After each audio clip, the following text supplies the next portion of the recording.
Haji Zain Allah Khan father of شہید افتخار احمد خان تمغہ امتیاز اور تمغہ وصالت۔ سب سے پہلے میں chief of justice of Pakistan سے یہ پوچھنا چاہتا ہوں کہ آپ نے کس قانون کے تحت آرمی کورٹس کو بند کیا ہے؟ کیا آپ شہداء کے فیملی کے خون کے ساتھ مذاق کر رہے ہیں؟ شہداء کے فیملی نے کتنے دکھ اٹھائے ہیں؟ شہداء کے فیملی پر کتنی غم ہو چکی ہے کہ آپ نے آرمی کورٹس کو بند کیا ہے؟ میں پرزور اپیل کرتا ہوں کہ آپ فوراً آرمی کورٹس کو دوبارہ بحال کریں۔ کیا آپ نے ملک کے غداروں اور سہولت کاروں اور دہشت گردوں کو کولا چھوڑنے کا ارادہ کیا ہے؟ ہمیں بالکل قابل قبول نہیں ہے۔ لہذا میں فادر آف شہید کے طور پر آپ سے ریکویسٹ کرتا ہوں کہ آپ اپنے فیصلے پر نظر ثانی کریں اور ایسا ملٹری کورٹس کو دوبارہ بحال کرے، 2&D کو دوبارہ بحال کرے، کیونکہ اس سے ملک دشمن قوتوں کو سہولت ملتا ہے، ملک دشمن شرپسندوں کو، انتشار پھیلانے والوں کو اور قومی املاک کو نقصان پہنچانے والوں کو سہولت ملتا ہے۔ لہذا میں پرزور اپیل کرتا ہوں کہ آپ ملٹری کورٹس کو دوبارہ بحال کریں تاکہ ہمارے دل میں جو زخمیں لگ چکی ہے وہ منور ہو جائے۔ ایسا نہ ہو کہ آپ اس فیصلے سے ہماری زخموں پر نمک پاشی ہو جائے۔ لہذا میں فادر آف شہید کے طور پر آپ سے اپیل کرتا ہوں کہ آپ ملٹری کورٹس کو دوبارہ بحال کریں، ورنہ یہ شہداء کے خون کے ساتھ مذاق ہوگا۔ شہید کی جو موت ہے وہ قوم کی حیات ہے، شہید کی جو موت ہے وہ قوم کی حیات ہے، شہید کی جو لہو ہے وہ قوم کی زکوٰۃ ہے۔ بسم اللہ الرحمن الرحیم۔ رحیم اللہ میرا نام ہے، والد کا نام حوالدار شہید شیر اللہ تیرے نلائی سے تعلق ہے، اور میں گلگت بلتستان سے میرا تعلق ہے، اور ڈسٹرکٹ ضلع غزر جیسا کہ آپ سب کو پتہ ہے اس کو شہیدوں کی سرزمین کہا جاتا ہے۔ بسم اللہ الرحمن الرحیم۔ نام میرا وزیر فرمان علی ہے، میرا تعلق بلتستان کے علاقہ شگر ویلی سے ہے۔ میرے والد صاحب 1971 کی جنگ میں، پاک انڈیا وار کی جنگ میں کرگل سیکٹر میں شہید ہو گئے، جب میری عمر صرف 3 ماہ کا تھا جب میرے والد صاحب شہید ہو گئے۔ تو میرے والد صاحب کی جسد خاکی بھی نہیں ملی تھی اور میں نے یتیمی کی زندگی گزاری، اور الحمدللہ آج میں گلگت بلتستان کی سپریم اپیلیٹ کورٹ کا میں وکیل ہوں، اور میں اپنے شہید والد اور باقی شہداء کے حوالے سے میرا دل خون کے آنسو ہوتا ہے کہ جب آج مجھے پتہ چلا کہ شہداء کے خون سے اس ملک میں غداری ہونے جا رہا ہے، دہشت گردوں کو کھلی چھٹی ملی ہوئی ہے، اور دہشت گردی کے جو واقعات ہیں، جو آرمی کورٹس ہیں، آرمی کورٹس کو سسپینڈ کرنے جا رہے ہیں، اور آفیشیل سیکرٹ ایکٹ کو ختم کرنے کی باتیں ہو رہی ہیں، تو آج میں 22 گھنٹے سفر کر کے اسلام آباد میں آپ صحافیوں سے، آپ دوستوں سے اپنے دل کی بات کرنے کے لیے یہاں اسلام آباد میں حاضر ہوں۔ سب سے پہلے تو میں اپنے تمام ملک بھر کے جو الیکٹرانک میڈیا چینلز ہیں ہمارے، میں ان تمام دوستوں کا شکریہ ادا کرتا ہوں کہ آپ اپنا قیمتی وقت نکال کے ہمارے لیے یہاں پہ تشریف لے کے آئے۔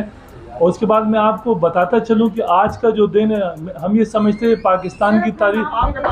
جی، میرا نام انور زیب ہے، میں ممبر بھی ہوں کلیکٹنگ میرا، اور میں شہید فیملی سے ہوں، شہید کا بھائی ہوں میں چھوٹا۔ اور آج ہمارے یہاں جمع ہونے کا جو مقصد ہے، وہ مقصد ہمارا یہ کہ ہم نے انشاءاللہ شہداء پاکستان کے جتنے بھی ہمارے، چاہے وہ آرمی کے ہیں، نیوی کے ہیں، ایئر فورس کے، جتنے بھی ہمارے شہداء ہیں، الحمدللہ ہم نے ایک شہداء فورم بنائے پورے پاکستان کے لیے۔ اور اس کے بنانے کی وجوہات کیا ہیں، اس کے اغراض و مقاصد کیا ہے، میں سمجھتا ہوں یہ جو ریسنٹ ایک آپ تمام دوستوں کی نظروں سے گزرا ہوگا، جو ملٹری کورٹس کی بندش کا ایک فیصلہ سامنے آیا ہے سپریم کورٹ کی جانب سے، ہم یہ سمجھتے ہیں یہ ملٹری کورٹس کی جو بندش ہے یہ بلوائیوں، انتشاریوں کی سہولت کا باعث بن سکتا ہے۔ خدا نخواستہ 1952 سے جب سے پاکستان ہمارا بنا تو سیکشن 2&D جو تھی، جس کی وجہ سے ملٹری کورٹس جو تھی ان کو سہولت تھی، آسانیاں تھی، وہ دہشت گردوں کے خلاف، بلوائیوں کے خلاف اور اس طرح کے جو ٹیررزم کو سپورٹ کرنے والے لوگ تھے، بالخصوص جاسوس وغیرہ۔ اور میں اس وقت اس تاریخی دن کے موقع پہ جو ہمارے یہاں پہ آج شہدا فورم کے جمع ہونے کا جو مقصد ہے، جو کلبھوشن یادو کا آپ کو پتہ کہ جس طریقے سے کیس چل رہا تھا، جس میں ہمارا ازلی دشمن بھارت جو ہے وہ اپنے جاسوس کو، جو انٹرنیشنل جاسوس ہے جس نے اس ملک میں نہ صرف ٹیررزم کے واقعات کروائے بلکہ لسانی، مذہبی اور فرقہ وارانہ فسادات میں یہ شخص یہاں پہ شامل رہا پورے پاکستان کے اندر، اس انٹرنیشنل جاسوس کی آسانی کا ہم یہ سمجھتے ہیں، یہ جو سیکشن 2(1)D جو ہے 1952 کا، اس کی بندش سے، ملٹری کوڈ کی بندش سے آپ انٹرنیشنل دنیا کو کیا پیغام دینا چاہتے ہیں؟ آپ مجھے بتائیں کہ انٹرنیشنل دنیا میں جہاں پہ اب دوبارہ سے یہ کیس کھلنے جا رہا ہے، جب وہاں پہ کیس کھلے گا، جو انٹرنیشنل عدالت ہے وہ جب کہے گی آپ کے اپنے ملک میں، اس وقت آپ کے اپنے ملک میں اس حوالے سے جو سیکشن تھا 2(1)D اس کو ختم کر دیا گیا ہے، تو یہ جتنی بھی ہمارے پورے پاکستان میں، جس میں کچھ یہ ہماری بہن گلگت بلتستان سے، یہ ہمارے دوست کوئی پنڈی سے، کوئی اسلام آباد سے، کوئی کراچی سے، کوئی میرپور خاص سے، کوئی ٹھٹا سے، آج پورے پاکستان کی جو تاریخی دن کے اوپر تمام ملکی جو شہداء ہیں انہوں نے مل کے ایک فیصلہ کیا ہے، انہوں نے ایک پلیٹ فارم ترتیب دیا ہے، اور انشاءاللہ منڈے کے جا رہے سپریم کورٹ کے اندر ہم پٹیشن دائر کرنے جا رہے ہیں، اس سیکشن کے خلاف نہ ہم کھڑے ہوں گے بلکہ ہم اپنی عوام سے بھی یہ مطالبہ کرتے ہیں کہ وہ ہمارا ساتھ دیں، اپنے شہداء کا ساتھ دیں، اور ہمارے اس حوالے سے کچھ مطالبات ہیں جو میں آپ کے گوش گزار کرنا چاہوں گا، اور میں چاہوں گا اس حوالے سے جو ہمارے مطالبات ہیں انشاءاللہ ہمارے دوست جو ہیں وہ اس کی کاپیز بھی آپ سے شیئر کر لیں گے۔ ہم یہ چاہتے ہیں کہ جو ہمارے شہیدوں کا جو خون ہے وہ کائنڈلی آپ رائے گاہ نہ جانے دیں، ہم اپنی عوام سے ریکویسٹ کرتے ہیں اور وہ سپریم کورٹ سے ڈیمانڈ کریں کہ فوجی عدالتوں کو کائنڈلی آپ اپنا کام کرنے دیں، یہ جو سیکشن 2(1)D جو 1952 کا، اس کو فل فورس پہ دوبارہ نافذ کیا جائے تاکہ فوجی عدالتیں اپنے، جن کے کریڈیبلٹی آپ نے خود دیکھا جس طریقے سے وہ وہاں پہ فیصلے، آپ مجھے بتائیں کہ عام جج جس کے پاس نہ کوئی سیکیورٹی ہے نہ کوئی اس طریقے کے وسائل ہیں، وہ کس طریقے سے ایک بڑا دہشت گرد کا فیصلہ دے سکتا ہے؟ ایون کلبھوشن یادو کیس کے حوالے سے کافی ساری مشکلات ہیں سول کورٹس کے لیے۔ ہم یہ چاہتے ہیں کہ جب یہ 1952 سیکشن 2(1)D ختم ہوگا تو ایک مرتبہ پھر سے موقع ملے گا ہماری ملٹری عدالتوں کو، سپریم کورٹ کے جو چیف جسٹس ہمارے جسٹس فائز عیسیٰ صاحب، ہمارے تمام شہداء جو شہداء فورم میں آپ سے متقاضی اس چیز کا کہ آپ خدا رہا یہ سیکشن 2(1)D کو ختم کریں، اور دوسرا ہمارا یہ ہے کہ عالمی عدالت میں جو زیر سماعت کلبھوشن یادو کیس ہے، اس کی حساسیت کو مد نظر رکھتے ہوئے آفیشیل سیکرٹ ایکٹ کو ہر صورت بحال کیا جائے۔ تیسرا جو ہماری ڈیمانڈ ہے، حساس اور قومی تنصیبات کو ہرگز غیر محفوظ نہ ہونے دیا جائے، کیونکہ جب یہ جو سیکرٹ ایکٹ ہے ہمارا، یہ بیسیکلی جاسوسوں کے حوالے سے بنائے گئے۔ آپ دیکھیں ریسنٹ جس طریقے ملک بھر میں دہشت گردی کے لہر میں اس قدر شدید اضافہ ہوا، اس کی وجہ ہے کہ جو ان کا جاسوس نیٹ ورک ہے ان کو یہ چیز پتہ چل چکی ہے کہ پاکستان پر سے 2(1)D کو ختم کیا گیا۔ ہم یہ چاہتے ہیں کہ جاسوسوں اور غداروں کی حوصلہ شکنی کی جائے اور ان کے سزا دینے والے قوانین کو، بالخصوص 1952 کے سیکشن 2(1)D کو فل فور سپریم کورٹ بحال کرے۔ اس سے ملکی سلامتی کو ہم یہ ڈیمانڈ کرتے ہیں کہ کسی صورت داؤ پہ نہ لگایا جائے۔ جاسوسی کے نیٹ ورکس اور شہداء کے قاتلوں کو منطقی انجام تک پہنچانا ہمارا اور آپ کا، اس الیکٹرانک میڈیا کا، اس شہداء فورم کا اور ہماری تمام عوام کا متفقہ یہ فرض ہے کہ ہم ان قاتلوں کو، شہداء کے قاتلوں کو منطقی انجام تک پہنچائیں۔ فوجی عدالتیں اور آفیشیل سیکرٹ ایکٹ کی بحالی ہی ایسے عناصر کو سزا دلوا سکتی ہے، وہ کیپیبل بھی ہیں، ان کے پاس سیکیورٹی بھی ہے اور وہ بہتر انداز میں کام کر سکتی ہیں۔ ہماری چوتھی جو ڈیمانڈ ہے، ملک کے غیر معمولی عدالتوں اور آفیشیل سیکرٹ ایکٹ کو غیر فعال کرنے سے ملک میں ایک بار پھر دہشت گردی کی لہر نے جنم لے لی ہے، جو کہ کسی بھی صورت قابل قبول نہیں ہے۔ سوال پوچھتے ہیں، بالفضل سپریم کورٹ سے ہم سوال پوچھتے ہیں، کیا ہمارا ملک موجودہ حالات میں دہشت گردوں اور عسکریت پسندوں جاسوسوں کے مقدمات کو سول عدالتوں میں طویل مدت تک لٹکانے کا متحمل ہو سکتا ہے؟ اور اگر نہیں ہو سکتا تو خدا را ہم بار بار آپ سے ریکویسٹ کریں کہ 2(1)D کو فل فور ختم کیے جائے۔ کیا قانونی مشگافیوں اور عدالتی استداد کی کمی کا فائدہ دہشت گردوں کی باعزت رہائی کی صورت میں ہونا چاہیے؟ کیا عوام اس چیز کے لیے تیار ہیں کہ ان سول عدالتوں میں ان کے کیسے لٹکے رہیں اور یہ لوگ کھلے دندناتے رہیں؟ ہم آپ سے ریکویسٹ کرتے ہیں کہ آفیشیل سیکرٹ ایکٹ جاسوسی نیٹ ورکس اور دشمن قوتوں کے مذموم عزائم سے نمٹنے کے لیے استحکام پاکستان کے لیے انتہائی ضروری ہے، اور یہ ایک بہترین 1952 سے آج تک یہ بہترین مؤثر ہتھیار کے طور پہ کام کر رہا تھا، جس میں ہماری ملٹری کورٹس جاسوسوں کے خلاف اور ان دہشت گردوں کے خلاف اپنے ڈیسیشن دے رہی تھی۔ اس کی غیر فعالی حقیقی معنوں میں ملکی سلامتی کو داؤ لگانے کی مترادف ہوگی، جس کے یہ شہداء فورم کسی صورت بھی اجازت نہیں دے گا۔ لہٰذا ہمارے تمام شہداء فورم کا یہ مطالبہ ہے آپ سے کہ آفیشل سیکرٹ ڈیٹ کو سپریم کورٹ ہر قیمت پر ملک و قوم کی سلامتی کے ضامن کے طور پر۔ سب سے پہلے تو اپنا تعارف کرتا چلوں، نوابزادہ جمال ریسانی، فرزند شہید نوابزادہ سراج ریسانی، جو کہ 2018 میں بلوچستان میں اپنے 300 سے زائد شہداء کے ساتھ شہید ہوئے۔ آج کا جو مدعا ہے، جو میرا آپ لوگوں سے خطاب ایکسپریس کر رہا ہوں، میں پریس کانفرنس کر رہا ہوں، ایک شہداء کے فرزند کی حیثیت سے کر رہا ہوں، ایک شہداء کے شہید کے بھائی کی حیثیت سے کر رہا ہوں۔ اور ہم جب جوان ہوئے ہیں، KPK سے بھی آئے ہیں، بلوچستان سے بھی آئے ہیں، اگر آپ پیچھے دیکھیں تو شہداء کے لواحقین سارے جمع ہوئے ہیں، ہم اپنے شہداء کے لیے جمع ہوئے ہیں۔ ہم آج یہ واضح کرنا چاہتے ہیں کہ جو ہم نے قربانیاں دی ہیں، اس ملک کی دفاع کے لیے دی ہیں، اس ملک کی سلامتی کے لیے دی ہیں، کسی ذاتی مفاد کے لیے نہیں دی ہیں ہم نے، تو خدارا ملٹری فورس کو الاؤ کریں۔ جو سپریم کورٹ کا یہ فیصلہ ہے، اس سے شہداء کے لواحقین کو دکھ اور رنج کا سامنا کرنا پڑ رہا ہے، اس سے جو ہمارا سیکورٹی ہے وہ کمپرومائز ہو رہا ہے۔ فوجی جو عدالتیں ہیں، ان کی جو بندش جو سپریم کورٹ نے کیا ہے، اس فیصلے کے بعد جتنے بھی ہمارے شہداء ہیں جنہوں نے اس ملک کے لیے قربانی دی ہے، خواہ وہ سول لائن سے تعلق رکھتے ہو یا ملٹری سے، ہم اکٹھے ہوئے ہیں کہ اس کے اوپر آپ نظر ثانی کریں، کہ کیونکہ اگر یہ سارے ایک انٹرلنک طریقے سے جو آپ کا دہشت گردی ہوتا ہے، تو یہ سارے ایک انٹرلنک ہے۔ فار ایگزامپل، اگر آپ کے پاس کوئی انفارمیشن نہیں دیتا، کوئی غدار آپ کو انفارمیشن نہیں دیتا، اگر کوئی جاسوسی نیٹ ورک آپ کے صوبوں میں وہ نیٹ ورک یا کام نہیں کرتا، پھر یہ دہشت گردی کیسے ہوتی ہے؟ تو اگر یہ اسی سیکشن 220 کو آپ غیر فعال کر رہے ہیں، اس کی جو اصل جو ایڈوانٹیج ہے وہ کون لے جا رہا ہے، ہمیں اس کے اوپر سوچنا چاہیے۔ ہم اگر شہداء کے لیے یہاں موجود ہیں یا یکجا ہوئے ہیں، تو ہم کس کو اپنے شہداء کی، کیونکہ شہید سے یا جان کی قربانی سے کوئی بڑا قربانی نہیں ہوتا۔ اگر ہم اپنے ملک کے لیے اپنے دادا کو، اپنے بھائی کو، اپنے بیٹے کو، اپنے والد کو قربان کر سکتے ہیں، تو یہ ہمارے اوپر فرض بنتا ہے کہ ہم شہداء کے لیے کھڑے ہوں۔ اور ہم یہ اپیل کرتے ہیں سپریم کورٹ سے کہ اس ایکٹ کے اوپر آپ نظر ثانی کریں، تاکہ ان غداروں کو، ان عناصر کو یہ اجازت نہ دے کہ وہ ہمارے ملک میں دھندناتن پھرے۔